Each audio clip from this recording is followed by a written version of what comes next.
Hey Eddie. Um, Hope you got your list ready and you're ready to, join the convo.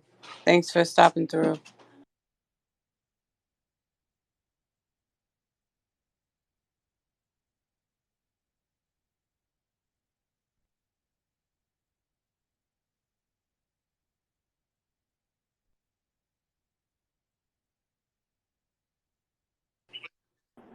Yeah, you're a private account too. Yeah, I'm private. Yeah, I didn't realize you were private. yeah. Okay, you hiding from the world. Okay, I heard that. Nah, I just like to keep my tweets away from the possibility of them being seen by people I don't want to see. So, you know, No, I get it. they, I don't only talk ball on here. yeah, me So too. Most of the time, yeah, but even that's dangerous for me because I don't want any possibility of it, because we have like some strict rules in the league on like speaking on certain basketball things. So I try not to overstep the bounds. And oh, that's right. You have a connection somewhere. Okay. what I'm I sorry. just work in nonprofit finance. I don't have that kind of issue.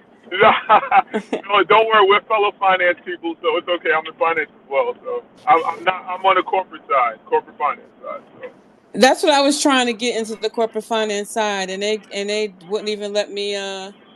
They wouldn't even let me. They wouldn't even look at my resume. They just wow, rejected me. wow, And I wow. have 20 years experience in finance, corp. Geez, really? Like for profit and nonprofit. So, but all right. I was like, okay.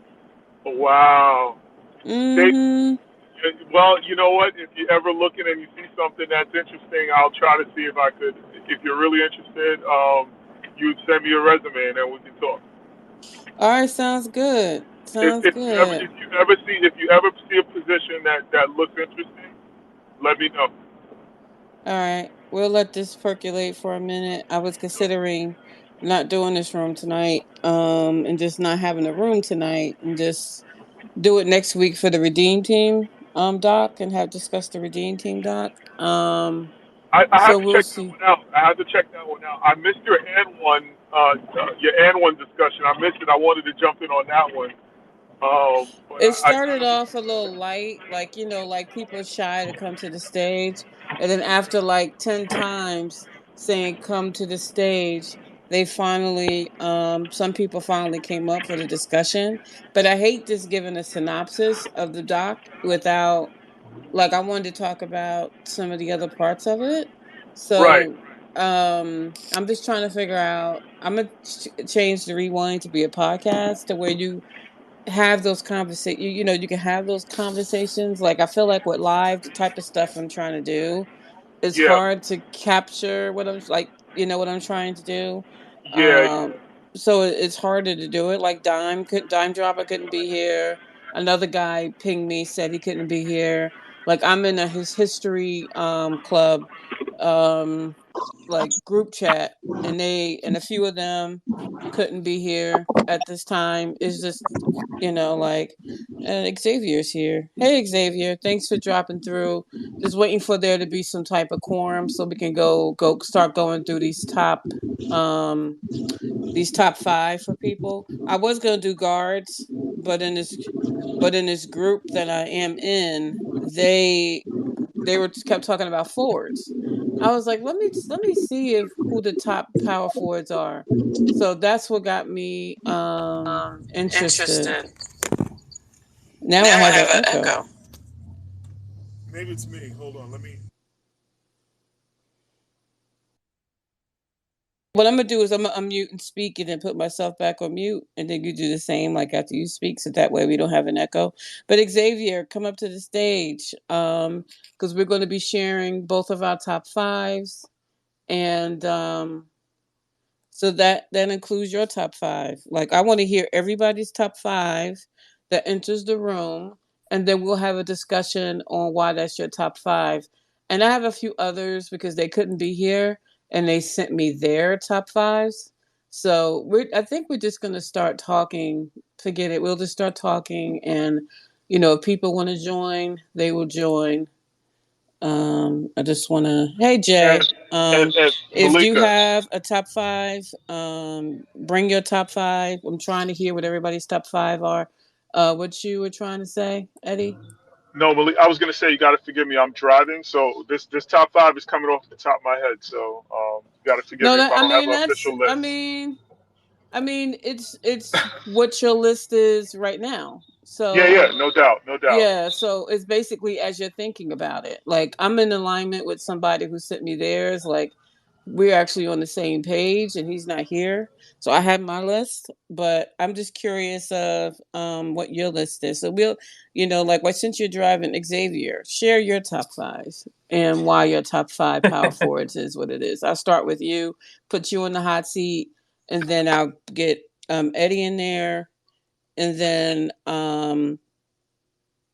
then I'll list my top five, and then whoever comes to the stage. I just wanted, I was just curious of where we had people. So Yeah, Xavier, you go ahead. You start us off. yeah. So I love this. I love this conversation. I would have to start. Man, much like Eddie, mine is coming straight off of the top, but that's fine because I think I'm pretty good with this one. I think five on my list has to be probably. Ah man, do I want to put Karl Malone or Charles Barkley at five? I think if I had, I think both of them are arguably in that spot for me. Um, just not having a championship keeps them at five. I understand the statistical dominant, accolades that one Karl Malone has, but they just kind of sit there right around five for me. Four then begins Dirk.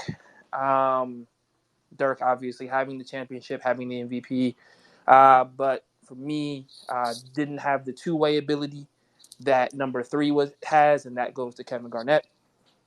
KG having the two-way ability, also having the ring, and arguably having, I think much like Dirk, having to really get be the best player on his team and carrying a franchise for a long time. Heck, the Timberwolves haven't done anything since he left. So, and then number two, and this is a question I have for you, Malika, is I have to have Giannis at two. Now, for Giannis, my biggest question is: do people consider him a small forward or a power forward? For this conversation, I like to consider him a power forward. I feel like he would be one. I don't feel he's in the small forward ilk, and even in his play style. So that is why I have him at number two. I think his ability, his dominance, lends him to that. And then one is Tim Duncan. Obviously, yes, I understand that he probably out of all the power forwards I named have had the best crew around him throughout his career. But regardless of that, five championships is five championships. Being an MVP, being the dominant force that he was for the longevity that he had, that puts him in the echelon that I think only, yeah, like I said, Giannis may catch him at some point. But right now, by far and away, I think Tim Duncan is number one for me. Okay, I respect that list. I mean, that's your list. It's your list. You standing by it. If you like on the say tomorrow, like I asked you this question tomorrow in the week, is there anybody in your top five? Is there anybody that could slip in your top five if you're not, like that you think about sometimes that's probably not in your top five right now? Yeah, I give a lot of thought about Kevin McHale gets a lot of thought from me. He's just Yeah, one of those. he gets a lot of thought from me too. Yeah, he's one of those guys that like unfortunately I didn't have the privy of watching him all too much. I've gone back, but just listening to people talk about his game and talk about his dominance and really talk about like what he was by the time that like he being moving to to Boston, and I think he doesn't get enough credit for his time there. His injuries really catching up with him in the back half of his career, diminishing what he would have been like when everything was televised. Kind of hurts. What he looks like on from the television crew, which is me, and I feel like younger people don't really get to see as much Kevin McHale and his purest form because he was so injury riddled towards the back half of his career. But he's somebody that argued, man, the way people talk about Kevin McHale, I'm like, he's got to be at least in the conversation because they talk about how dominant he was, like, like they talk about like they talk about birds in some respects. So yeah. Go ahead, Jay. I wanted to say, good evening, everybody. Well, to add on to what Xavier was saying, and he's not in my top five, but the reason why he should always be mentioned is because most people don't know KG would not be KG if it wasn't for the man of a thousand moves. If it were not for Kevin McHale, KG would not be who he is. And his bag would not have expanded the way that it did without Kevin McHale having taught him as much as he taught him in Minnesota. And that part goes unnoticed by a lot of people. Yeah, that's a good point to add. And quite frankly, I watched Kevin McHale in the '80s throwing those big Lakers versus Celtics series all those years, and Kevin McHale was, yeah, he was something else. And some days he's in my top five, and some days he's right outside of it. Today he's not in my top five, but Kevin McHale is honorable mention for sure. Eddie, are you ready? Yeah, I'm glad Jay. Hello, everybody that came into the room. I'm glad Jay said what he said because let me tell you something. That as a kid, just watching basketball, not to say I'm a Celtics fan, I never seen anyone in the low post that compares to Kevin McHale ever. I mean, I've seen guys come close, but I've never seen anybody come close to Kevin McHale when it comes to and the kids say a bag, having a bag.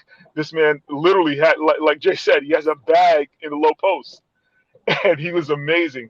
He's not my top five, but he definitely always has to get an honorable mention. Jay's absolutely correct, absolutely correct. As for my top five, I don't have it in order. It's tough for me to do anything in order, but I'll That's tell you fine if it's this: not in order. Just give us one, who one, your, yeah. one of the things that I look for in my top five is the dynamic type players, like guys that are just so dynamic. I mean, I would have to say at least, and I'm biased more toward the modern bigs. When I say modern, I'm talking 90s, maybe, like Tim Duncan to me is on top of my list, my favorite player of all time. I would say also um, I would have Dirk.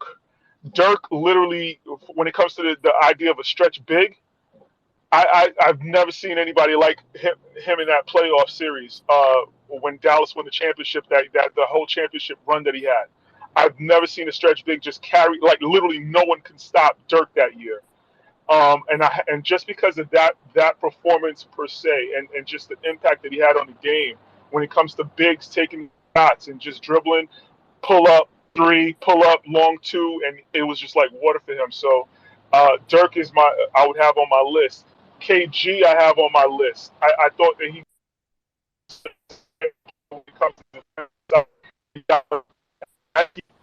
You're in the Rubik's cube or something. You're like in the sorry, Matrix. sorry. It's Can you hear me now? No, go No. ahead. Go ahead. Okay. Yeah, I got Go KG ahead. in there. Also, I would have to have Barkley in there at 6'4", probably the best power forward of that size ever. Undersized big. I'd have to have Charles Barkley in there. And then last but not least, I'd have to, I mean, this one was a tough one because I wanted to say Elvin Hayes, who doesn't get any mentions at all ever. But if you go back and look at Elvin Hayes' numbers back in the 70s, late 60s, 70s, the man played 16 years in the league. He was dominant, 20 and 12. Made 16 All-Star games. Made all defensive, all NBA teams. He made defensive teams. Won a championship. He never gets mentioned on the Bullets. Elvin Hayes is a great one. And if I'm gonna move anybody up anytime soon, it would be Giannis. He would be my honorable six. Giannis is your honorable mention. Okay. I'm going to mention my friend Dime Dropper's top five because he couldn't be here. He wanted to be here, but he got some gigs with doing some, doing the Locked On Clippers podcast. So he has to do that. So I'm going to list his top five, and he's a historian. So some of his, in his top five will be names maybe some people really haven't heard of yet. So I'm just getting his list up. while I do that, oh, here it is. He has regular people. He has Chuck at 5, Malone at 4, Dirk at 3, KG at 2, and Duncan at 1. But actually, he moved out Malone for Mchale. So actually, his 4 is Mchale. So he does have Mchale in his top 5. Chuck, Mchale, Dirk, KG, and Duncan. I'm expecting Duncan to be the number one for. I mean, I know one guy who wanted to come and argue Dirk. It should be one, and I'm waiting for him to get here. But in the meantime, that top 5 seems reasonable to me. So that was his top 5. Jay, do you have a top 5? Yeah, I can give 5 players. For 5, and I don't think people are going to mention him, but it's cool. For me, there's not many people who have played their role of being just what they are and sticking to that more than this guy. And he has 5 championships. I think Dennis Rodman is one of the greatest power forwards of all time, and nobody played a role like him. He stuck to it. He wasn't a scorer. He knew what he was, and he did that, and he was selfless about it. Sure, he was a weirdo, but he was selfless with it, and he goes under the radar for a lot of people because he added no offense to it. Even though when he was in Detroit, he could score a little bit more than he did. Boy, go get in the shower. But I think he played his role to a T. Let me also give a caveat. Someone who I'm sure is in a lot of people's top 5 will never make my top 5. I think it's disgusting that the NBA even mentions him. And I'm talking about the rape man. I don't know why they mention him and why they give him as much publicity as they do and act as if he's not he never raped anyone. Like I think he should be just wiped from every book whatsoever. And I don't care what his accomplishments were on the court. Uh, he's a rapist, so he's a horrible human being for me, and I don't think he should be acknowledged at all. I think Giannis, I would say 4. Uh, it's difficult for me. Like, and this is a conversation that I don't understand when people talk about like LeBron's about to break Kareem's scoring record, but people never talk about there being like an asterisk on it. Well, Giannis is playing in an NBA that gives an unfair advantage to offensive players that a lot of the greats never had. And that being, I think it was around 2007 when the rules were changed, where they incorporated a gather step or a Euro step or a drop step, whatever they want to call it, which gave guys an extra step to score points. Now, Giannis has done what he's done, but watching him versus we mentioned Kevin Mchale before, where your footwork had to be impeccable, you couldn't get away with what they do now. So Giannis' numbers are going to be inflated, but I don't think it takes away from the totality that he also plays defense as well as offense, and he's a champion. So I think he should be in there. Dirk would be 3 for me for reasons that Eddie mentioned. That guy is incredible. Brian Windhorst said on one of those NBA shows a few weeks ago that Dirk is arguably the greatest international player ever, which is a disgusting statement to make, as if Hakeem doesn't exist. But Dirk, for what he did, was incredible, especially at his size, and also bringing Dallas a championship helps his cause a lot. KG would be second because KG was incredible in Minnesota. That he came to Boston and won a championship, that takes him to another level. What he did in Brooklyn should be forgotten. And Tim Duncan, I mean, how can you not have Tim Duncan as the greatest power forward ever?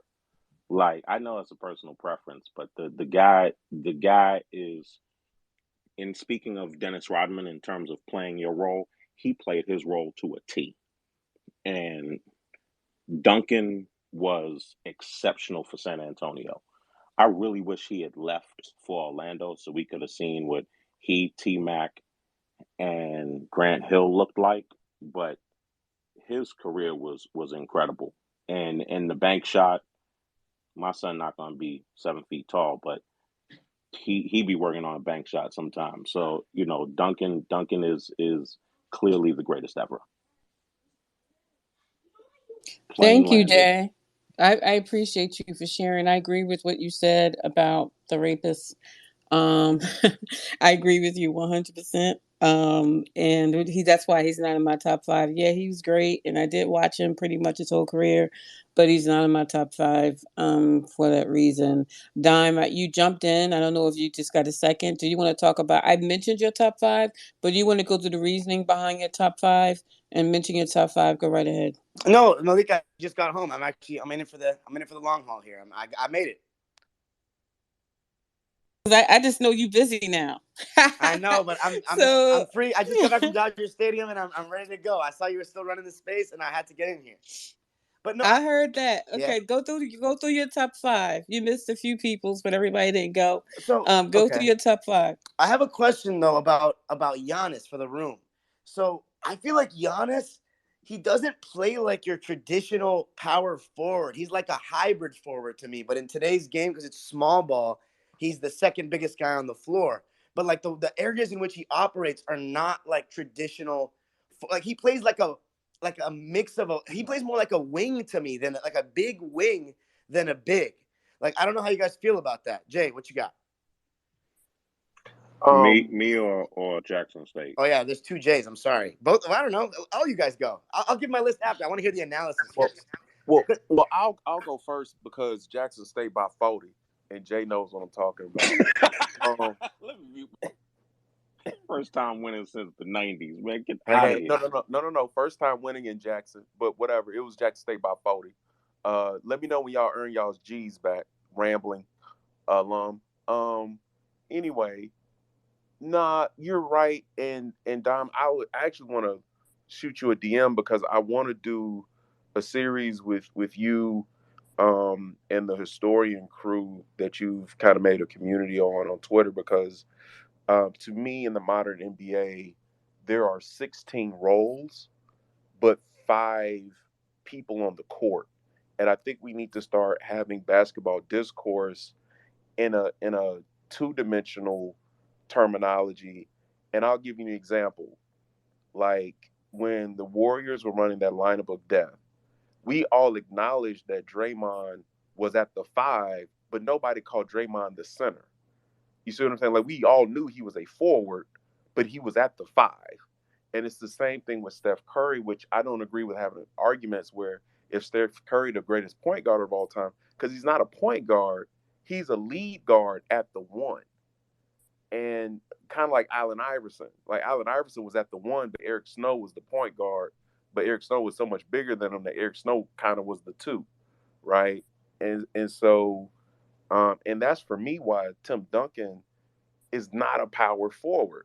In the San Antonio's best lineup, he was the center. He was the 5.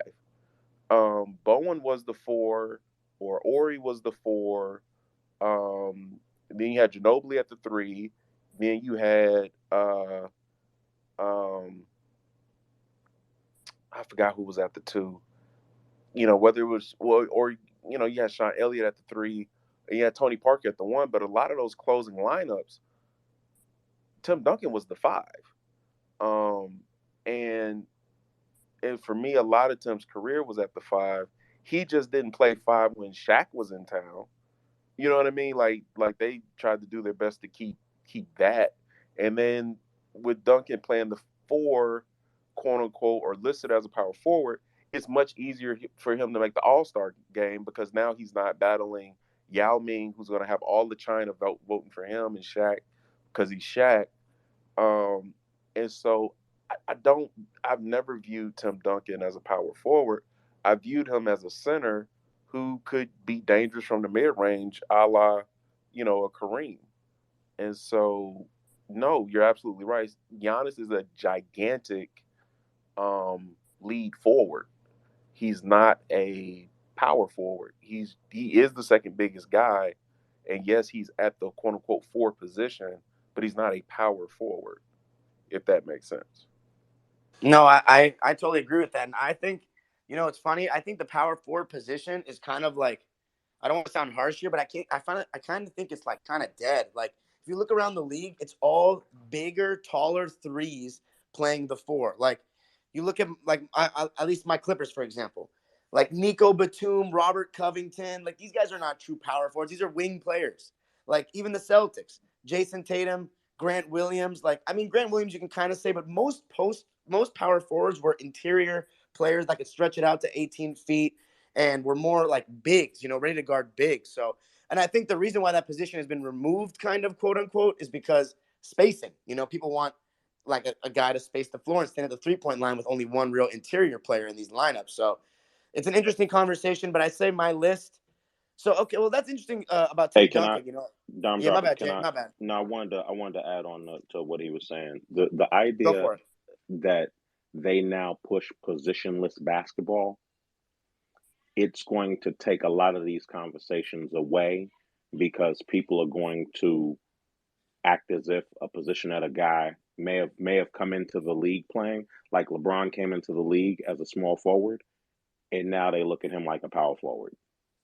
So it'll be difficult to list guys unless you're saying who's the greatest forward, who's the greatest wing, who's greatest guard, instead of assigning people positions anymore, because they talk about playing positionless basketball.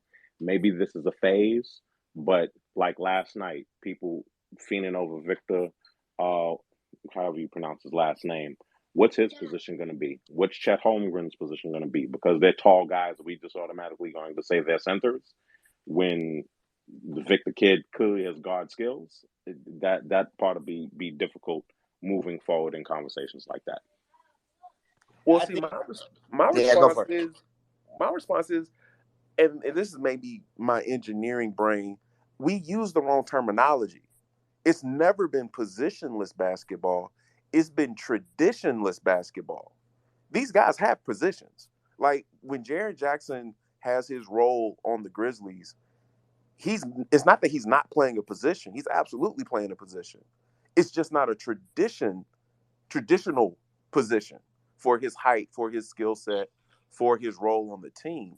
And I think that's where the disconnect is that no, Ben Simmons has a position, but in certain lineups, he's not the traditional five.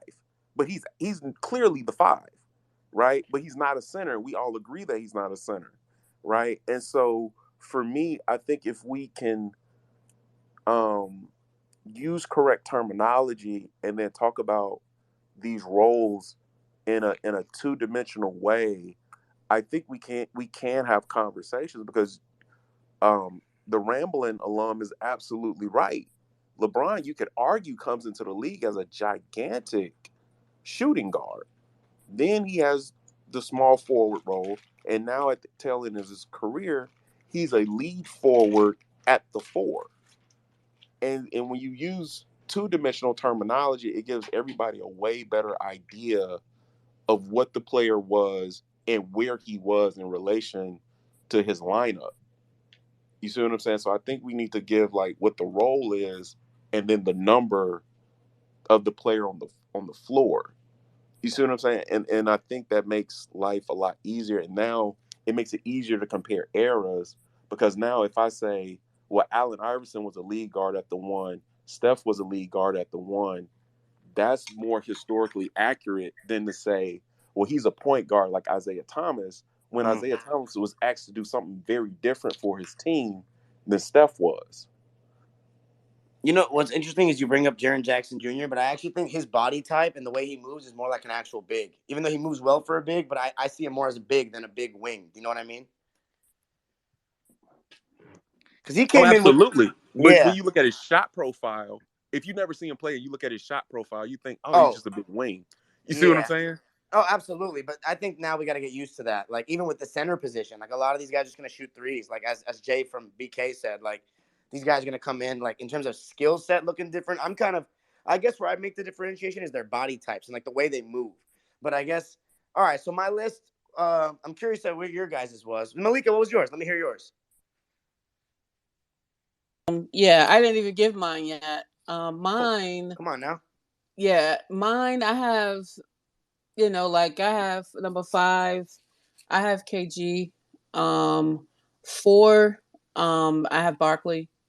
3, I have Dirk.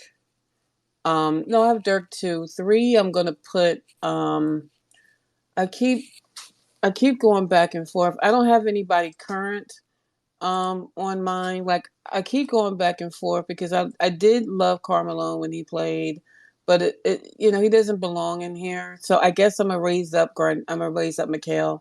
I'm gonna put Mchale in my list, and then I have number 1. I have Duncan. So I had the traditional what everybody else was saying. Like Malone was great at his position. But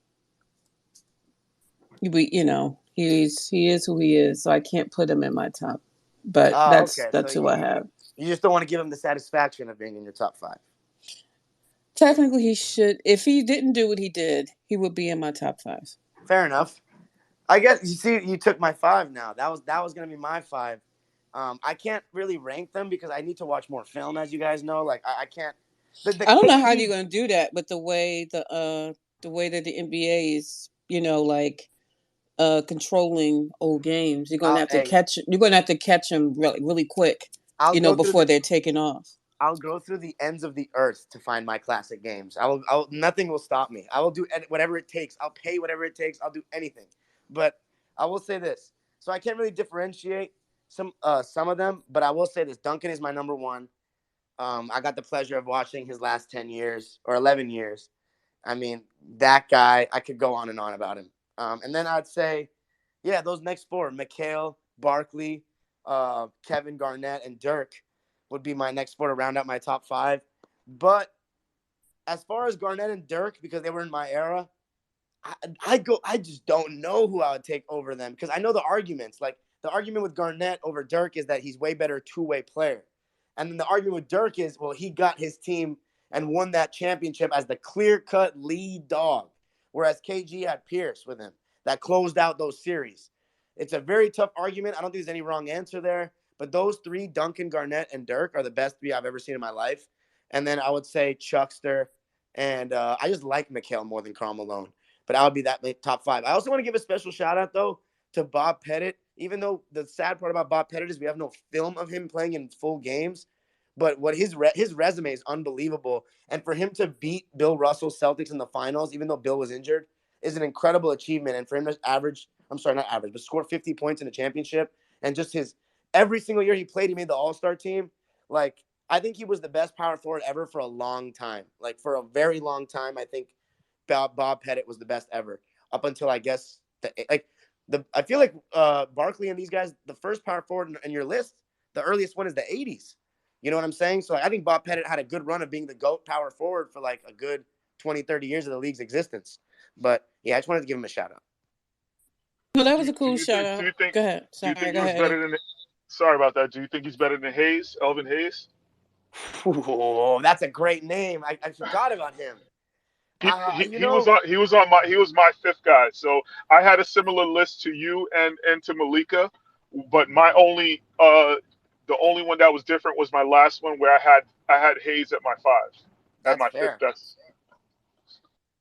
I like Elvin Hayes a lot. I've only seen him on the San Diego Rockets so far, but I mean, every season the guy puts up crazy stats, like crazy stats. And he got the San Just Diego to cut Rockets. off Dime for a minute, and if you're not Oh, familiar with Dime Dropper, Dime Dropper is studying the game from the beginning. So what year are you on right now, Dime? Like he's a young guy studying the game. I think you're in the 70s now. He was no, studying in the 60s for a while. Aren't you in the early 70s right now? yeah, sadly, my process has been very stagnated by doing Locked On Clippers 5 days a week. But I'm about to, hopefully, before this upcoming season starts, I'll be done with the 71 season. And hopefully I'll be able to do some of these 70 seasons throughout the NBA season, just like slowly but surely, and try to be diligent with it as best I can. But I appreciate the shout out as always. Yeah, I want to learn, There's too many And great years of basketball to miss. he refuses to break up his system. Like I really want to Yes. discuss history with him in a few ways, but he's too far back, and you know what I mean. Like so, I'm trying to have him speed it up, but it's not happening. He's just on 71. So I just wanted to shout out your efforts with studying the game and Thank you. going year by year, watching the games, and really doing that work. Um, But like, so for him, I thought you were going to have a list that includes a bunch of people that people may have not heard. So I was surprised when I saw your list and that it included modern From the folks. To be past, well, honest. I mean, Dave DeBuscher is one of my favorites from that era, and Gus Johnson. And the eras that I've studied, they're like amazing. Um, but I would still think Bob Pettit right now, where I'm at, is the GOAT power forward, like in that time of history that I'm on. But those two are really good. And then an upcoming one that's getting a lot better where I'm at is Bob Love from the Chicago Bulls. He's really good too. But I appreciate that Eddie said Elvin Hayes because I would have totally forgotten about him. And he's often not talked about at all. And he's a top 10 scorer by points totals in the history of basketball. So he deserves Yeah, his flowers too, the Big E. he's never brought up. He's acknowledged as one of the top 10 power forwards of all time, but then it's like you never hear his name come up. I would love to hear this guy's name come up more than like everyone's saying the rapist, because I had him up there as well because he's a guy I watched as well, but I can't acknowledge him for what he did. I mean, Jay Malika brought it up. I didn't even know it, I think, until I heard Jay brought it up and I looked into it. And so then any list that comes up, I remove that man from my list, Karl Malone. So I don't even acknowledge him. But Hayes is really very underrated. He hasn't been talked about. I think he needs his flowers. The guy made the guy made 12 All Stars, I believe. So Also, people, please raise your hand. We want to hear your top five power forwards, and hear you talk about your list. One name that as I look and see who will be in my, back five in the top 10, I definitely have, Dennis Rodman at 6. I agree with everything. Maybe you didn't catch what Jay for BK said, but I agree that Dennis Rodman sometimes gets overlooked. He's one of those people that played his role, played his position. He has one of the saddest real life stories that you will ever see. If you have ESPN Plus, look at his 30 for 30. People kept saying during the last dance, people need to do a documentary on Dennis Rodman because they thought his life was just so amazing. You have no idea. It is probably one of the saddest stories I've ever seen, but he was great. He was one of the greatest power forwards of all time, and he deserved to be inducted. I remember they're hearing stories about him being inducted to Hall of Fame, but he deserved it. He absolutely deserved it. One of the greatest ever. And I have him like right there at number 6. And that's where I have Giannis. I have him in that back 5. Some people don't think he's earned it yet. I think, I think you got, some people have Giannis in their top 5. Like one guy pinged me to say that he couldn't come on stage, but he thinks that Giannis has a case for top 5 power forward all time. Um, so I mean, like I have him in the back 5, not, like between 6 and 10. I don't have him in the top 5. But is there anyone else that you think has an argument to be top 5 that we haven't, really gone into detail on? Fabian, if you want to mic, raise your hand. I want to hear your top 5, especially. I really want to hear your top 5 and your reasoning behind it. So raise your hand, please. So yeah, go ahead, Jay, the Wakandan. Yeah, I appreciate it. And thank you, Malika, for having this space. I love conversations like this. Um, I've already said why I don't have Tim Duncan in. Um, so my greatest power forward of all time uh, is Kevin Garnett, because of his two-way prowess. Like I'm not as big a historian as Dime is, but I think that Kevin Garnett is the first power forward to have a defense where he's the anchor of the defensive scheme, not the center. As far as help defense and rotating and all that stuff. And then offensively, he could do a lot of things. He was only limited by the imagination of the game. If he comes in 10 years later, I think he does stretch out to the 3-point line, a la, Giannis or Anthony Davis. So for me, my top power forward of all time is Kevin Garnett because everybody is looking for Kevin Garnett to be the prototype to be their 4. And that's just where the game has moved. My second is I consider Moses Malone a power forward, even though you could argue maybe like half his career was at center. But on his title-winning teams with the 76ers, he was a power forward to Daryl Dawkins' 5. So for me, Moses Malone is a power forward. Then Kevin Mchale, and then a name we haven't thrown up, and Dime should know this name, Jerry Lucas. Well, I have Jerry Lucas at 5, and I have Bob Pettit at 4. I think Jerry Lucas is another name that got lost to history as a great power forward. So that's That is a my good name. that's my 5. That is a good name. I haven't heard that name outside of the history group that Dime has me in. Those guys talk about names I haven't heard in ages. It makes me want to look it up and read about. Like these guys are heavy. Like that group Dime has, put me in is heavy. I learned so much sitting in that group and just listen to some of these guys talk and read some of their comments on the history of the game. That is a name that resonates. Dime, go ahead. Well, I don't think he has a case for the top 5, but a name I wanted to bring up just because I feel like he doesn't get his flowers all the time, and he's going to be getting his flowers this season when his number gets retired, is Pau Gasol. I think Pau was really great. I think, obviously, he led the franchise in Memphis to the playoffs, but, a clear-cut number 2 for 2 titles back-to-back with Kobe. Just so skilled in the post, could hit the mid-range, jump hooks with either hand, great passing big, good rebounder. I think Pau was great. And also, his career got short. I don't think he was in this conversation either, but a really good power forward of the 2000s and 2010s, Chris Bosh as well. I think he was a little ahead of his time in the way he played. He was getting moved to center towards the end of his career, but he would have played more center now. But that guy was awesome to watch as well, especially in his Toronto days. But I really like the 2000s. I mean, Fabian and I were talking about this the other day. The 2000s, the amount of amazing power forwards: Rasheed Wallace, Chris Webber, Elton Brand, Pau Gasol, Amari Stoudemire. I mean, it was just loaded. It was just loaded. David Lee, even it's just a great era of power forwards. That you mentioned some really great names. Pau Gasol is a really good one. I did enjoy watching Chris Bosh. I feel like I need to watch some of his games again. I was never like really a huge fan of Chris Bosh. I mean I liked watching him play, but I wouldn't put him in like in a top 10 list. But I Yeah, me did neither. like watching. I like watching him. And I do appreciate him. Well, what do you guys think of this name? And I don't think he's top 10, but I think he doesn't get mentioned a lot. Horace Grant. For me, Horace Grant never found himself in a situation. And damn, Jay from PK is laughing. So okay, I see how you feel. Go No, ahead. Horace Grant was a really really really good player.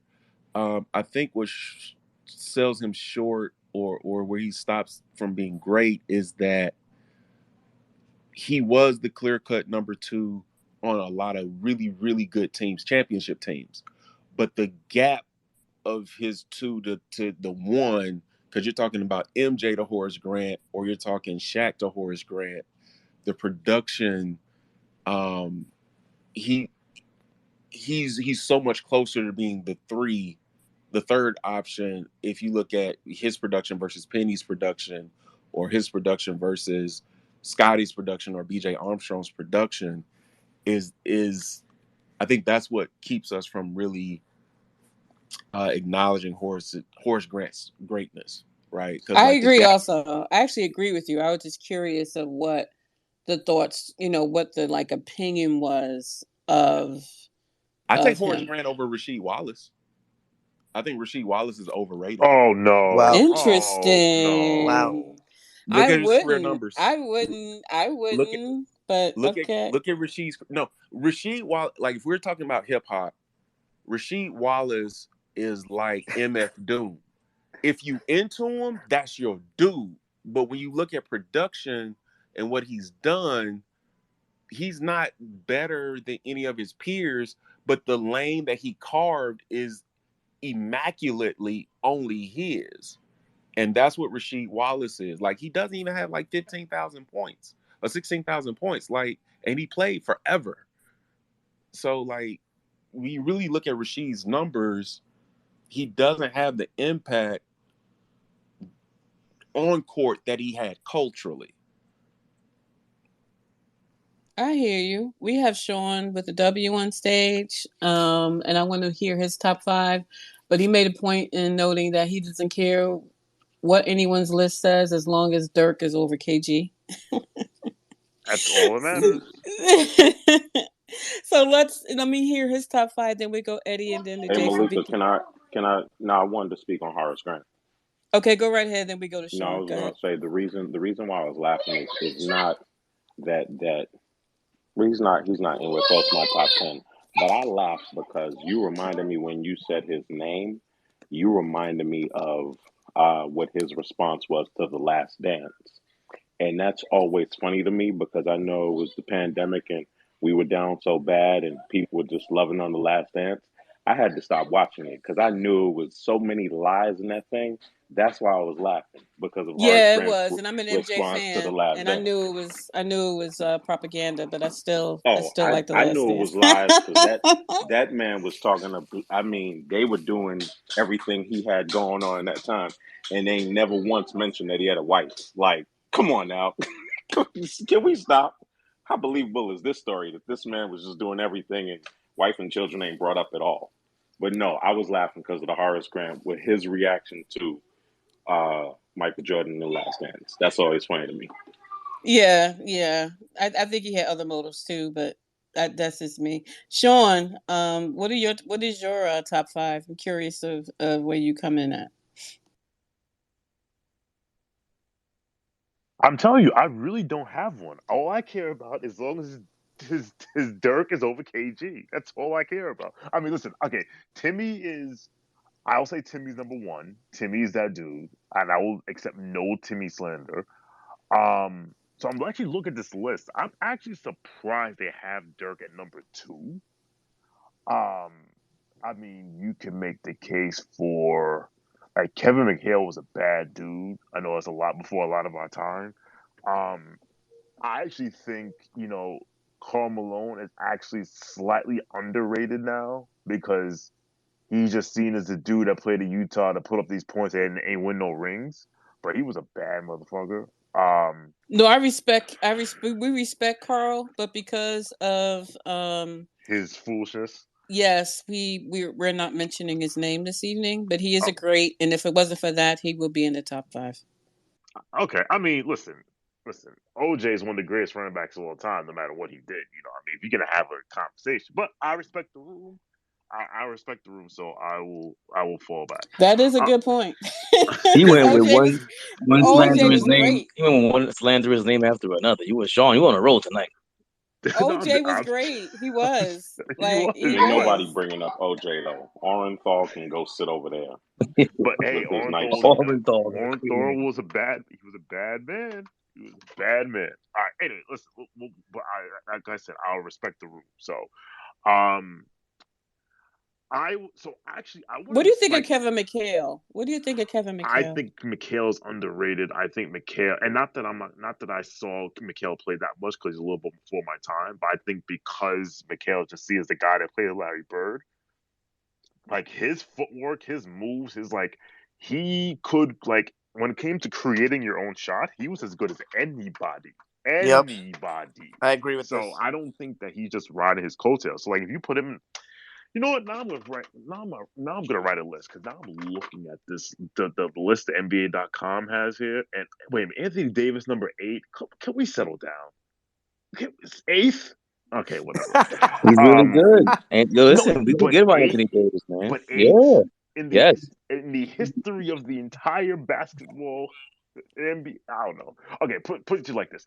I think okay, they have Charles better than it. They have Charles because you got Charles.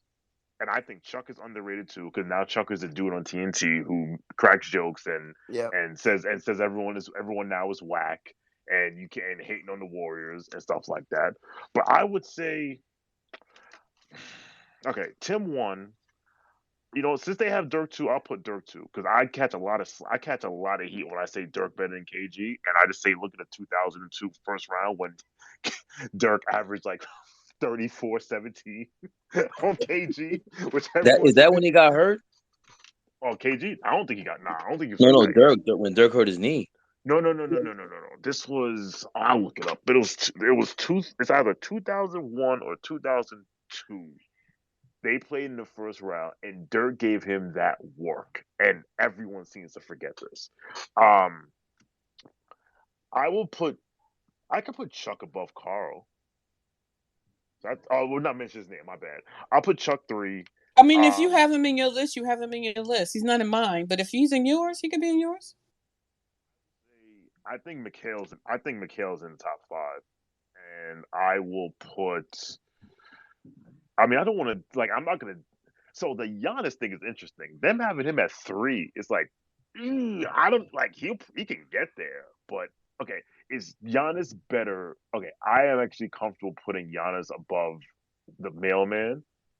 I don't know if I'm comfortable putting him above K. Actually, you know what? I could put him above K. Yo, to me, I feel like KG is really, really good, but like the reason why I feel so strongly about Dirk over KG is because Dirk accomplished something that KG never would have in his life.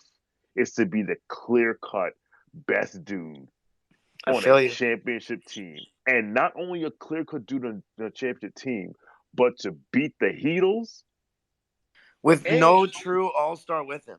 And people forget they swept the Lakers. They got, and that was the 2-time NBA defending champion Lakers with Kobe and Pau, and he got them out of the paint. Speaking of Pau, I think Pau should be in the top 10. I think Pau is cold. I would have Pau over Anthony Davis. I'll say that right now. I think Pau Gasol is cold, and people just think that he's like Kobe's sidekick. He saved their ass in Game 7 against the Celtics in 2010. Pau is a cold motherfucker. So my list is Tim, Dirk, Chuck, Mchale, Giannis. Okay, you have him in your top 5. Okay, that works. Fabian, what is your top 5? I just want to go with that KG Dirk conversation. I've been going back and forth for years about that, Sean, because KG didn't remember that whole thing with Joe Smith ruined him. That like anything that happened with Dallas, they set up Dirk Nowitzki for his whole career. 50 wins every year, yes. He lost Steve Nash, yes, but he didn't have to set back that KG had in Minnesota. Like that organization did him dirt, and Mchale was there. Speaking of Mchale, so I agree with you because I hate, and Dom knows this. I hate Kevin Garnett's fadeaways, his shimmies. He always let the defense off the hook way too often. But I've always gone back and forth with Dirk and KG. And remember KG's defense has always been really good. But I'm with you with Dirk because Dirk is just, if he played in 1985, I don't know what they would do with him. He's bringing the ball up at 7 feet and he's just pulling up from anywhere. So I think he's a different element. Number 1 is Tim Duncan. I think that's obvious. And I think I got Dirk 2 as of right now. I had KG 3. I had Karl Malone 4 out of respect because and I was a big Barkley fan as a kid. But Barkley had some years early on when he was kind of lazy, and then towards the end of his career, that cost him also. He was very lazy as well. And Karl Malone is the epitome of not being lazy. Him, Rodman, Jordan, these are the guys that brought in this new era where the Kobe's and the LeBrons of the world, they work out the way they do because of guys like this in the 80s and 90s, the Malones and especially Rodman.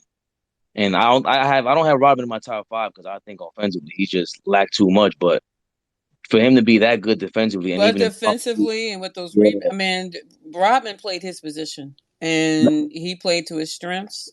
And you don't have people doing that really that much today. They could a true 1 through, he can guard 1 through 5. Truly, Shaq, anyone. Rodman was a specimen. So and we saw The Last Dance. You guys talked about it. He spent the night in Vegas or the weekend in Vegas, whatever it was, and still showed up. But I want to repeat on Rodman. Do not look at The Last Dance thinking his life was glamorous and great and amazing. If you look at his 30 for 30, that's a shocker was a shocker for me. Oh, wow. You need to watch it. Need to watch it. It's powerful. I did a rewind on it a few times. I want to do one since it's being recorded, and and route it up to YouTube. I may do another one, but it's one of the saddest stories I've seen, and that's just straight up. But That's finish your top five, and we'll go to Michi because I want to hear his. Because he keeps laughing at certain stuff and putting up emojis. I want to hear what he got. But I Fabian, got I got Giannis to round out my top five, and I think he's just dominant because I know the whole conversation now taking place with skills and everything, but like you guys said, Mchale is the epitome of a skilled power forward. I don't know if any power forward, even Duncan, can create as many shots as like Mchale was. Even just watch the tape, they moved Bird to the three because Mchale was going to be that good at the four. Took him from the bench, put him in the starting lineup. Like he was, and it was just a perfect team too. Like that Boston team was amazing. It perfectly blended together. I don't know what team Mchale can't fit on. That's another thing about him. I don't know if we could say that, for the Barkleys of the world, those super athletes, you can't put them on every team. But I think you could put a Dirk on every team, a Tim Duncan on any team, Kevin Garnett on any team, and Mchale. But he doesn't come in my top five only because I don't think he lasted long enough. That's the only reason why. Because other than that, he was just his whole playing style is impeccable. But Giannis is in there. I don't know. I don't understand the whole. I didn't like the way Charles Oakley spoke about Giannis. I think Giannis could have made an impact in any era. He's a super freak, and his mentality that Steph Curry has it. It's the Kobe thing. That's overlooked. Tim Duncan has it. I think that's what Dirk and KG actually lack throughout their career. As much as KG does all the facade and the tough talk, I don't think he's that tough. And I think Giannis is. He's not. He's not. Yeah, he's not. I don't appreciate what KG did, but I think but Giannis is. also I don't. And Gilbert Arenas, like I think that with Giannis, it's like he was rough when he came into the game. I mean, when he came to the game, like I think Jason Kidd was so instrumental for him in his learning. And I mean, to me, Kidd and his staff taught him the game, and that was it. Like he gave him the keys, and it was a wrap after that. Like that was what he was missing. But I want to get Eddie in here real quick, and then go to Michi right after. Just wanted to pose a question to the room about a guy that I don't know if I heard it mentioned or I might have cut off at the time, but I wanted to see how the room felt about Chris Webber, who I think is an impactful player, and he probably was the cog of one of the best offenses I've ever seen in my life. So I just wanted to get a feel of where people think that C Webb ranks because I thought he was great. I'm not going to say he's top five, but I I thought have he him was a top great 10. player. Okay, okay. No, it's Just funny. trying to get the feel.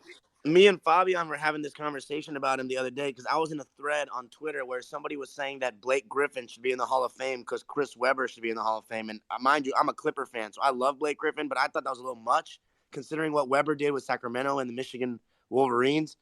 Since you guys watched his whole career and I'm a little younger, do you guys think that's even a discussion? Do you think Blake was even close to the player that Chris Webber was? I want to hear from you guys. No, No. No, no. Yeah, no. so see, man, that guy has too much of a cult following. He was getting hella likes in his responses. It made me sound like I was dumb. I was like, dude, Chris Webber and Blake, like, I think that's a little much. Like, I never trusted Blake in the deep playoffs against certain opposition. I'll say that Blake was unlucky because there was a time period where Blake was one of the five best players in the league, and this dime, like every year either Blake or Chris would get hurt, and it would short circuit their playoff run, right? Right, So but we like had 2 years. We had a 2-year window where Blake was healthy and Chris were healthy, and we just choked. Like we blew a yeah, 3-1 lead to Houston, and then that's Chris spazzed against OKC. But yeah, yeah. I just think that I'll say this about Chris Webber to answer your question, Eddie. Like I for me, Chris Webber is just an enigma because I remember that 2002 series against the Lakers, and I believe it was Game 3, and the game was pretty close. And it was like in the fourth quarter, Chris Webber just said like, you know what, I've had enough of this, and he just killed him in the mid range. He was like 18 feet away, wet, wet, wet, wet, wet, wet, wet. Like good night, done. Nothing you could do about it. But then I'll always remember Game 7 against the Lakers, and he wanted, and when the lights on brightest, he wanted nothing. Like Mike Bibby is dragging his ass, like come on, because he didn't want the ball, and that will never stick with me. But when it comes to talent and production, he's cold. Like he like definitely top 15. If you say top 10, I won't argue with you. Like he just don't got the accolades of the hardware, but man's cold. I think he made the playoffs his first like 15 years, was it, Dime? Something like that. That was an insane stat. He Um, he made an impact on every team he was on, whether it was Michigan, Golden State as a rookie, Washington Bullets, and then Sacramento. He made an impact on every team he was on. That's why I thought he was an interesting guy to bring up to the room. yeah, I don't think Blake Griffin's not in that conversation because I mean, again, going back to skill, he was, and I was telling Dime this. If you watch Chris Webber in high school, that's like the '90s LeBron to me because he looked crazy. He looked like he was part of in the future or something like that. He was super skilled, soft. Every time I saw a game, Bill Walton spoke about his soft hands and the way he passed. And just knowing about Bill Walton being a big man passer, he stressed Chris Webber's passing ability. And to be on that Sacramento team, like Sean pointed out, it was amazing. I think he falls short with also mentality, also, too. Like he was another fake tough talker. He's like he was too big to talk that tough. And Rasheed Wallace, like you guys mentioned him also, like super talented. And these guys were pushing the power forward, the big man to shoot from the outside. That Euro game, he was a part of bringing it up, and he would bring the ball up as well. I don't know if he's simply not in the top 10 because of injuries. Straight up, that's the only reason why he's not in anybody's top 10. Because if he's not injured, his production, like Sean said, like, come on, man, he was just 20 and 10 easily every night, and he would kill. He would kill, and he would, and you. It was like that kind of game where it was not only destroying people, but it was charismatic. Especially for a big man, that's not easy. He was super charismatic with his moves and everything. So, and the passing, it was a perfect team to watch. Thank you, Fabian. I want to get Michi in here because I want to hear your top 5 power forwards and hear your thoughts. But then we'll move to EK to hear his and Chris. Go ahead, Michi. One, one, one. Tim Duncan, two Dirk, three KG. I think that's kind of everybody's. 4 would be Sean Kemp, and 5 would be Dennis Rodman. Oh, Sean Wow. Kemp. Sean Kemp over the Chuckster? That's mainly because I like Sean Kemp game more. Like I feel I you. feel like you can put his with like a lot of different people's and it'll work well. Versus like Chuck is really back to the basket with like if I feel like if you gave Chuck a real like a Detroit Piston type setup, it would work well. But I feel like Sean his game works with like a very variations of teams like build ups and everything. Ooh, Sean Kemp. That was a name that's a good name too. I didn't have Sean. I don't even. Sean Kemp is a good name. Did you guys see That's a him the good other one. night? Did you guys see him the other night at the game, at the preseason game? All of them were there. Yeah, I did see him. Yeah. They need to announce Seattle as well. Yeah, they need to announce the locations for the new teams. Just like we know Seattle's one of them. Let's just get it out the way. Michi, that was a good list. Sean Kemp, you definitely came out of left field for me with that one. I wasn't expecting to hear Does to he hear does that name. does he have Michi? Does Michi do have Sean Kemp better than Blake Griffin? Because there's a lot of similarities with them also. I would I would personally say yeah, but it is not it's not like a clear cut like differential between them. Okay, I think at the I Interesting. think two Kemp was better. I think Kemp has the most disrespectful dunk in history. I'll tell you that. Yeah, and then I will Oh, put Scotty right behind him. Go Nah, ahead, he Sean. he got Yeah, he got at the least two ultimate of Joey. them on You Golden know, State. the thing about Blake is that like Blake was 20 and 10 from the day he walked into the league. exactly. From day one, and like 20 and 10. I remember having an argument with like one of my friends. I was like, "Yo, this dude could average like." I was like, "This dude could average like 25 and 12." He's like, "Nah, that's like Charles Barkley." But like from day, that's why I say it's like so many players.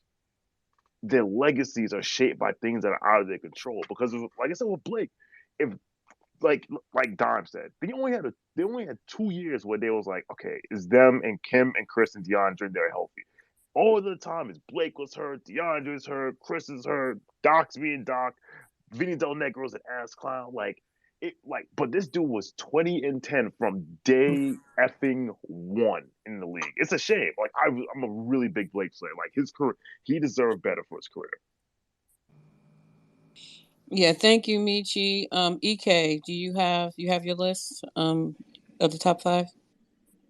Yes, I do. I want to make sure. Can you hear me okay, Malika? Yep. Okay, wonderful. Yeah. Thanks for bringing me up. So I wanted to start off with obviously I think everybody I think has Tim Duncan as number one. Universal Um, number 1. yeah, I Yeah. think he's universal number one for the most part. I've got Karl Malone number two, just because of the fact that I think him being so high on the all-time scoring list. I think that counts for something. And then behind him, I've got Dirk, KG, and CB, Charles Barkley. But I wanted to, I don't know if you guys brought it up because I just got in space, but three power forwards that I think get overlooked. Well, not three, really two of these guys get overlooked. But Pau Gasol, when he was in Memphis, wallowing in Memphis in the early 2000s, I mean, he was a problem. I mean, there's a reason why the Lakers pretty much gave up everything to get him when they got him, and why Kobe was so happy when he got to the Lakers because anybody who watched Memphis back in those days, they were watching just for him because he was amazing. Then Sharif Abdul-Rahim, I don't know if you guys remember him. He was absolutely amazing too. He was a bucket. Like if you guys Mm, didn't, if you guys if you guys didn't see him in the early, he was a bucket. And also, I would say Elton Brand as well. Elton Brand, he was just one of my most favorite power forwards to watch. He was I have to admit, I wasn't expecting those two names you just named at the end. But this yeah, is your yeah. list. Well, I mean, those are like that's my honorable mention as far as like my top five is my top five, but as far as like guys, Honorable mention, yeah, I respect it. I respect it. yeah, guys who I just like. And also, for whatever reason, when Al Jefferson really started playing really well when he was with the Bobcats, I really liked him because he was an undersized power forward, and Me I like too. undersized power forwards. But yeah, if some of the younger people in the space, Sharif Abdul Rahim, Google him. He was a bucket. He was a bucket, Who most was the definitely. other name you mentioned? So Sharif Abdul Rahim and Elton Brand were the two guys, and Oh, also Al Jefferson. Elton Brand is the half the reason I'm a Clipper fan. He was, He was I mean, amazing. my first year getting in the ball was '06, and I'll still stand by this till the day I die. I think '06 Elton Brand was better than any Blake Griffin we got. No, He was he just was ridiculous. his mid range was amazing. He could post and turn over either shoulder. He blocked shots. He rebounded. He killed the Nuggets, man. He Yeah, destroyed he was them, amazing. and he would beat the Lakers up too. And he was good against the Suns too. He was good against the That was Suns. just Yep, unfortunate. all the top We should teams in the West, he was really good against them. He had everything. I play good always called El. defense. Ugh. Yep, I always called him like not a poor man's Chris Webber, but like I felt like because the Clippers weren't really good, they weren't really winning in the early 2000s, the mid 2000s. Nobody really paid attention to them. But if you watch their games were kind of similar. And Elton Brand, the one thing I would say, he was so strong. Very. He may have been pound for pound one of probably at the time in '06, '07 the strongest guy in the league. He was strong. Yeah, We made it to the he was second awesome. round. We made it the one year we made it to the second round. The only year Mm-hmm. that was the first time the Clippers ever won a series. But I want to.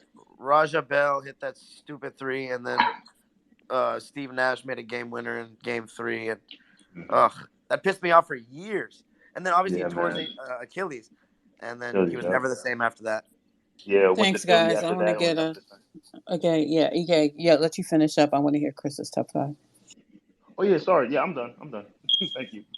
Okay, Chris, give us your Hello. top 5. Can you guys hear me? Yeah. Okay.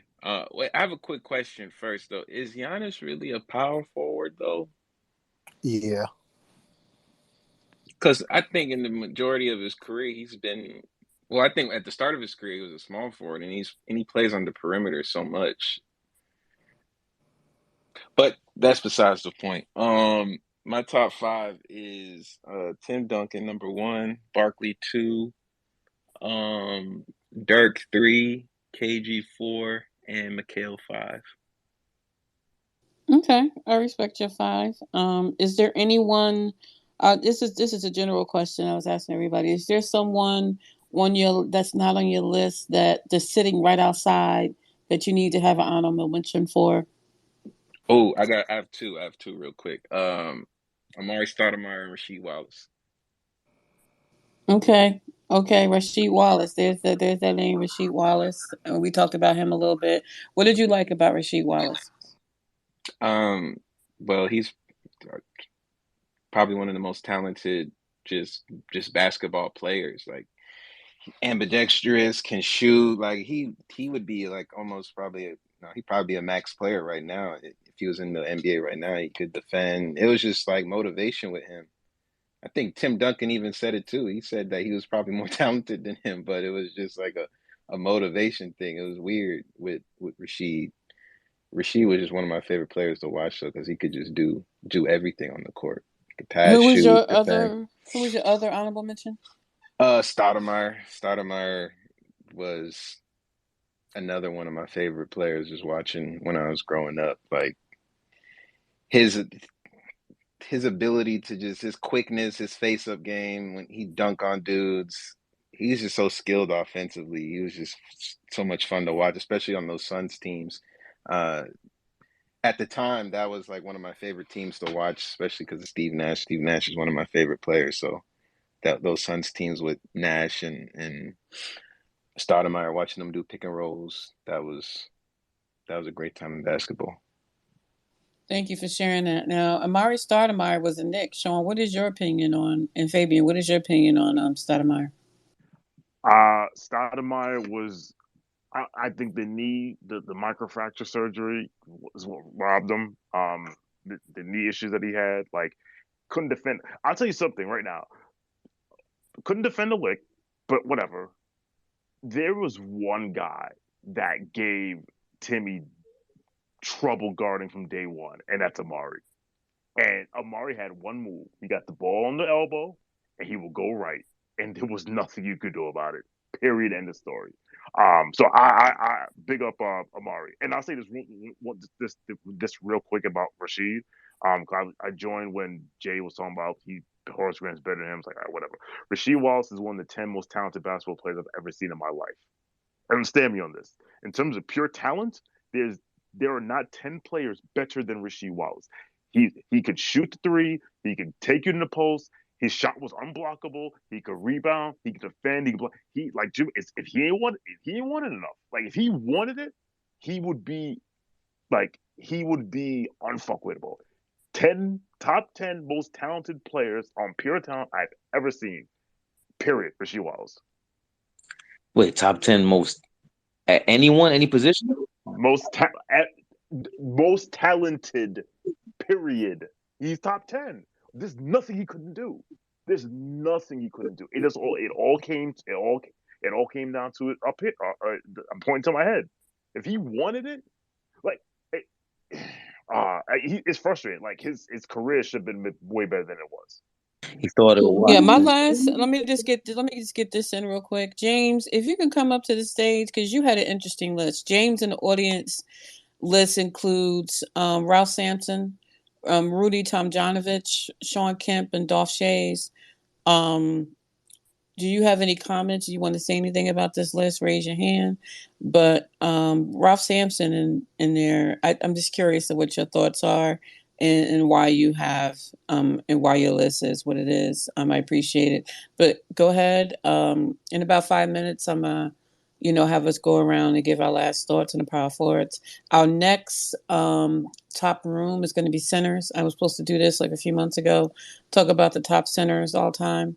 And get into a detailed conversation. And Dime, I'll schedule that around you, which is crazy schedule because you were one of the people that wanted to go deep into centers.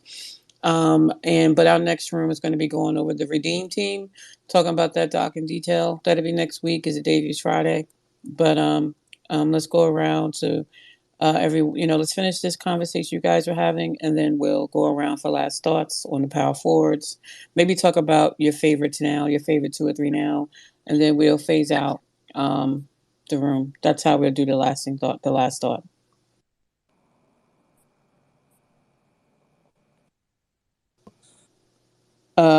Eddie, you have your hand up. You can go ahead and give your comment, and then we'll go around and do the top. We'll go around with last thoughts on the top 2 or 3 in the league now that you think will possibly hit the top 5 in the future. Yeah, sorry about that. I was going to piggyback off what Sean said about Rasheed Wallace, and if there's a team that's all talent and it's all about what's in your head and the intangibles, like if they just really want to play and they're skilled, Besides Rashid, you should have another spot for Derrick Coleman, who was the epitome for me as a prototypical power forward that can do everything, and probably even more than Rashid, because he can even bring the ball up as well. And that guy is a guy that if his head was in a game, he was unstoppable. Watch a Cleveland playoff series. It was a 5-game playoff series. One of Derrick Coleman's first playoff games, and when he played against a tough Cleveland team, and he literally, without, I think Drazen didn't play that series, and neither did, I'm not sure if Kenny was there, but he literally carried the Nets team on his back and literally took it to 5 games with that Cleveland team that won, I think, over 50 games. So Derrick Coleman is, and we're talking about a guy who came off the bat and literally, I think for his Nets career, he averaged 20-10 as well. So I mean, and the guy, there was nothing he couldn't do. So Man, DC was a beast, man. there DC was was a not beast. it was all about what was in his head, Malika. That's all. If he had the heart of Giannis, he would be a champion. And that just goes to show you. I mean, we're talking about guys that have so much skill, and it was just a matter of the intangibles on why they didn't become who they should have been. Besides Rashid, I would say Derek belongs on that same team with Rashid. That was a good name, man. That was a good name because I didn't have DC on my list, but yeah, he's a great one. He definitely was someone that should have been mentioned for sure. So let's go around. Let's start with Chris and work my way up. Who are the two or three, or two? Let's say two names that you think have a chance cracking the top 5 that are. And now we're in more of a positionless game, quote unquote. But who are the ones that are listed as 4s? Who play the 4 to just like who are listed on the chart as a 4? Who are the two that possibly could be in contention for a top 5 all time for you? I gotta go with. I can't give up on AD yet. I feel like when AD is right, he's probably the best player in the world. Like, there's some highlights if you watch of AD, it's insane the skill that he has at that size and stuff like that. So I have to stick with AD, and then I'm gonna go with Zion. Zion may be next up if he can stay on the court and keep his weight, down and stuff like that. His speed and size is a matchup problem for any defender. So I got to go with Zion and AD. Michi, go ahead. Draymond and Giannis. Yeah. Okay, J. Ron and Giannis. Okay. Sean, do you want to go before you No, leave, or? no, I just want to saying goodbye. But my honorable mention is guys right now, I think it's Yeah. Giannis. I will say Giannis. Oh, that's all you want to name is Giannis. Okay, for you it's only Giannis. Okay, thank you. Let's go with EK. Yeah, so I think AD is probably a consensus just because when he's right, he's one of the best offensive players and defensive players in the league. And I also would probably go with Giannis, just because I feel like it's probably a stable pick. I also want to give some love. I don't know if you guys shouted him out or not, to LaMarcus Aldridge, University of Texas product. He's been somewhat forgotten in his latter years, but when he was in Portland, he was the man. He was absolutely amazing. So once again, if you never saw him play in his heyday, I advise you go to YouTube, look up highlights. He was amazing. But yeah, those are my two, AD and Giannis.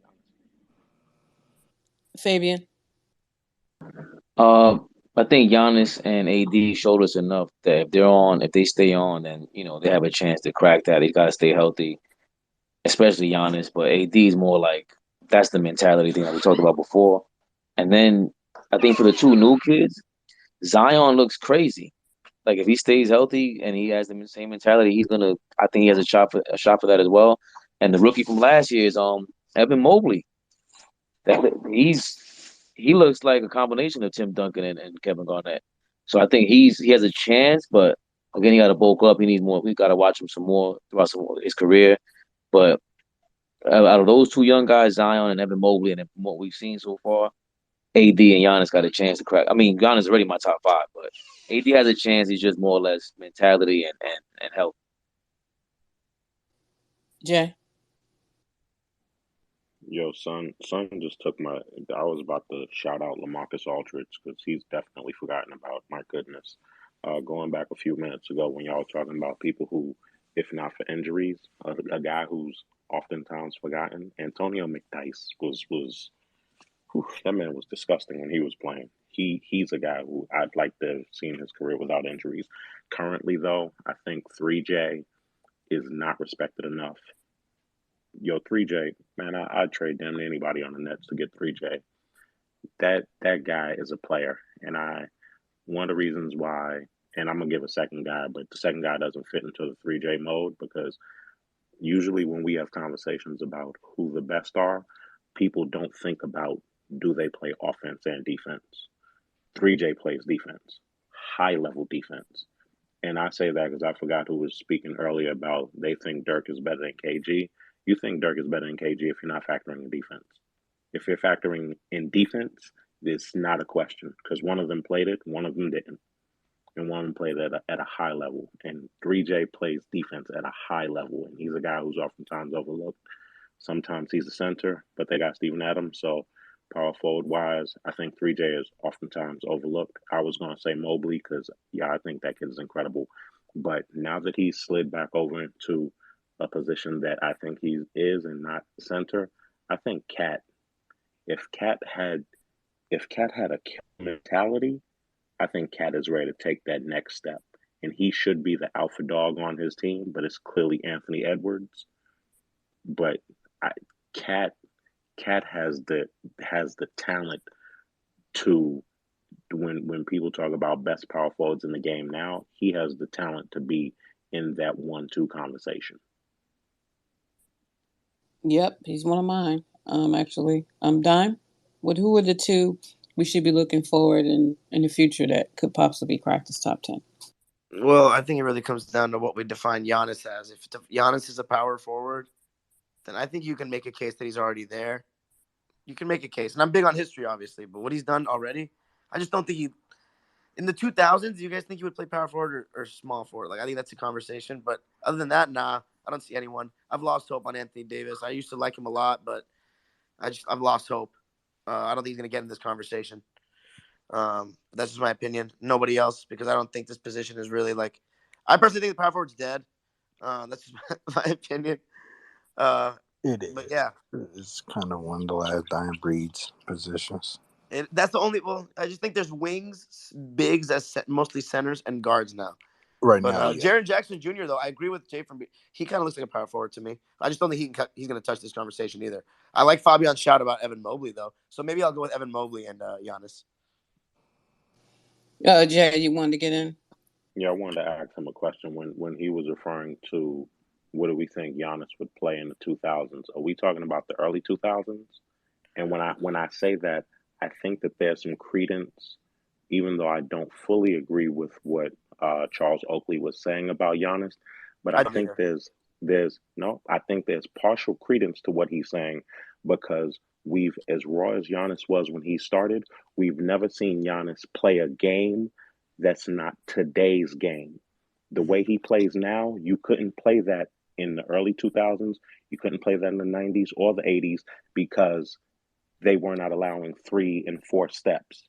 They weren't. So it's difficult to say would his game be able to translate because he doesn't have we have not seen him have the footwork that would be translatable to where 2 steps after 2 steps is traveling violation. He's never played anything less than that. Now he's 3-4 steps every time he has the ball. Wait, so are you saying that Giannis travels right now? I'm saying if we're using the rules from before the gather step, he travels. But that's a lot of players in the league, couldn't you say? Yeah, No, but I said that earlier. I said but earlier. the gather step isn't anything new, though. No, well, I mean, it is. It became an NBA rule in 2007, I believe. Yeah, something like that, somewhere around there. Yeah. So it is new. Okay. Compared to the 90s and compared to the 90s, early 2000s, which is where a number of our top power forwards that we all named, they came from that era. So it's difficult to compare these guys now to them because they're playing under two completely different rules. An extra I one or agree. two steps gives a great advantage to the offensive player. Yeah, I, he would have I, needed to have a good back to the basket game in the early 2000s. that's why I'm saying that. Yeah, I feel like Giannis would be a small forward in the 2000s because he's gone better at back to the basket, but a lot of times he likes to face up and charge in. But didn't mean to go on a tangent there, Malika. My bad. Straight No, off course. no. Are you done with your top two? Yeah, that's the only. Those are the only ones really. For me, I would say, well, Giannis. He's already top 10 to me. And number two, I've always liked. I think I've always saw Karl Anthony Towns as a forward. I don't think he was a true center. So with him being a forward, and yeah, he lost about 20 pounds because he was sick. I think his family may have an immune deficiency or something because he was sick with something that wasn't COVID, and boy, he dropped some weight. But he's somebody that I have there because I think he'll be in his rightful position with Rudy Gobert doing that center work. I think Minnesota could be interesting as a league pass team. And I do like some honorable mention is Evan Mobley because that he's new, he's only, but I still think what I mean. Future looks bright for that young man. So looking forward to seeing him blossom and continue to do his thing. But like I said, next week we'll be discussing the Redeem team. But my next position room will be center. 'Cause I'm curious of some of these top fives in the center. Just for the center position. It won't be next week. Next week will be Redeem Team. But if you follow me, you'll see the top five center pop up and definitely jump in. I definitely want to hear your thoughts. I'm also going to have historical rooms for each team. So I'm going to have rooms, vote on the era they want to talk about for their team, and we'll talk about that era in the room. For the Nets, it's probably going to be the Jason Kidd era Nets, but I'm going to put a poll in the next group and see what era they want to discuss, and we'll discuss that era. But yeah, look for that, and thanks for stopping through. And see you guys next week for the Redeem team. But if it's whack, I'll go to the top five centers. We'll see. You know what I mean? Because if it's not what they claim it is, we'll talk about something else. But thank you for stopping through, guys. Appreciate it. Also, before I close, this space it will be on YouTube thanks to Audio Labs. Audio Labs has a technology that can convert your spaces to YouTube videos. Check out Audio Labs. So this will be on YouTube by tomorrow. Thank you. Have a good one.